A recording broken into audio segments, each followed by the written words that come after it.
Hello dear students, welcome to my channel BK Munna लाल।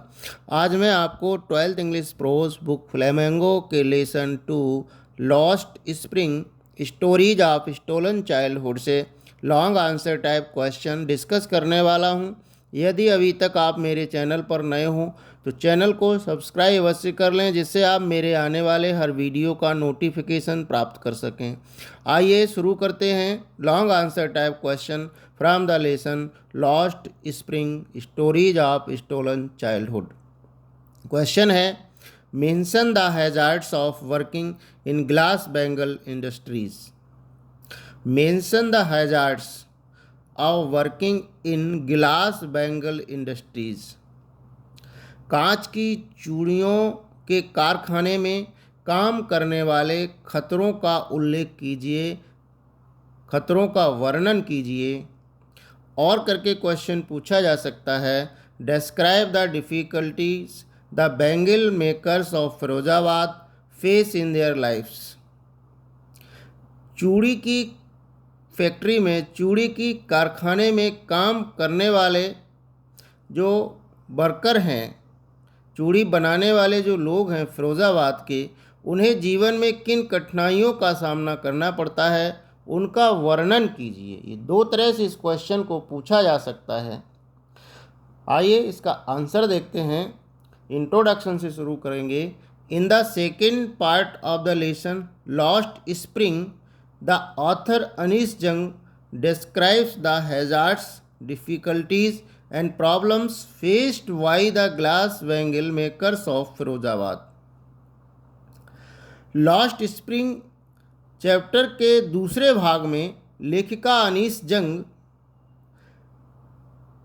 कांच की चूड़ी, फिरोजाबाद में कांच की चूड़ी बनाने वालों के द्वारा उनके जीवन में फेस की जाने वाली, सामना किए जाने वाले खतरों, डिफ़िकल्टीज, कठिनाइयों और समस्याओं का वर्णन करती हैं। Families have spent generations in this industry.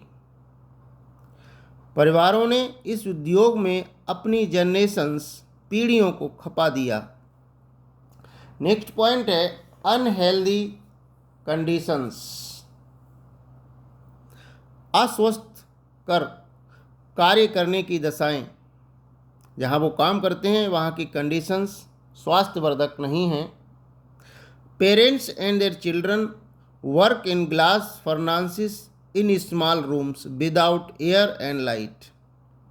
माता पिता और उनके बच्चे छोटे कमरों में बिना हवा और प्रकाश के कांच की भट्टियों के सामने काम करते हैं।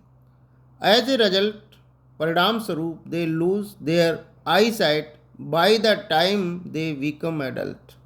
परिणाम स्वरूप प्रौढ़ होने से पहले ही, एडल्ट होने से पहले ही उनकी आँखों की रोशनी चली जाती है। वे अपने आँखों की रोशनी को गंवा बैठते हैं। They have to work in exceptionally high temperature. उन्हें अत्यधिक, असाधारण उच्च ताप पर काम करना पड़ता है। इस उच्च ताप के कारण ही उनकी आंखों की रोशनी चली जाती है, वो बीमार हो जाते हैं। नेक्स्ट पॉइंट है, the vicious wave of poverty. गरीबी की जहरीली लहर या गरीबी का दुष्चक्र। The bangle makers are the poor people who live in slums. चूड़ी बनाने वाले लोग गरीब लोग होते हैं और वे मलिन बस्तियों में रहते हैं। स्लम मीन्स मलिन बस्ती, मलिन बस्तियों में रहते हैं। Poverty has crushed all their initiatives. गरीबी ने उनकी जो अंदर की इच्छा शक्ति है, उनका जो आत्मबल है, उस सब को दबा दिया है, कुचल दिया है। They are caught in the vicious circle of money lenders, the middle man, the policeman, the keepers of law and politicians। वे साहूकारों, बिचौलियों, मिडिलमैन मीन्स बिचौलियों, पुलिसमैन, पुलिस के लोग, कानून के रखवाले कानून को बनाए रखने वाले और राजनेताओं के दुष्चक्र में फंस गए हैं, इसलिए वह अपने जीवन में तरक्की नहीं कर पाते हैं। बंगाल बैंगल्स बनाने वाले फिरोजाबाद में जो कांच की चूड़ियाँ बनाते हैं, वे साहूकारों, बिचौलियों, पुलिस, कानून के रखवालों और राजनेताओं के दुष्चक्र में फंसे हैं, जिससे वो नहीं उभर पाते। नेक्स्ट पॉइंट है illiteracy, fatalist attitude and lack of leadership.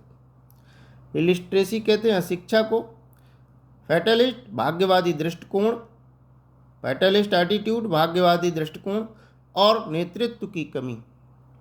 The poverty has crushed their spirit of leadership. गरीबी ने उनके नेतृत्व की भावना को कुचल दिया है। There is no leader among them, उनके बीच कोई नेता नहीं है। They do not dare to dream anything better due to illiteracy and fatalist attitude. अपने भाग्यवादी दृष्टिकोण और शिक्षा के कारण वे अपने जीवन में कुछ अच्छा सोचने का स्वप्न नहीं देख सकते। कंक्लूजन है, it is only the irony of that bangle makers of Firozabad के चूड़ी बनाने वालों के भाग्य की ये विडंबना है कि whose beautiful bangles make everyone happy, themselves live and die in squalor। उनकी बनाई गई सुंदर चूड़ियाँ सबको खुशी देती हैं, परंतु वे स्वयं गरीबी में रहते हैं और गरीबी में मर जाते हैं। आशा है डियर स्टूडेंट्स ये वीडियो आपको पसंद आया होगा। पसंद आया हो तो लाइक कीजिए, शेयर कीजिए और अच्छे से अपनी कॉपी पर लिखकर इसको तैयार कीजिएगा। Thanks for watching.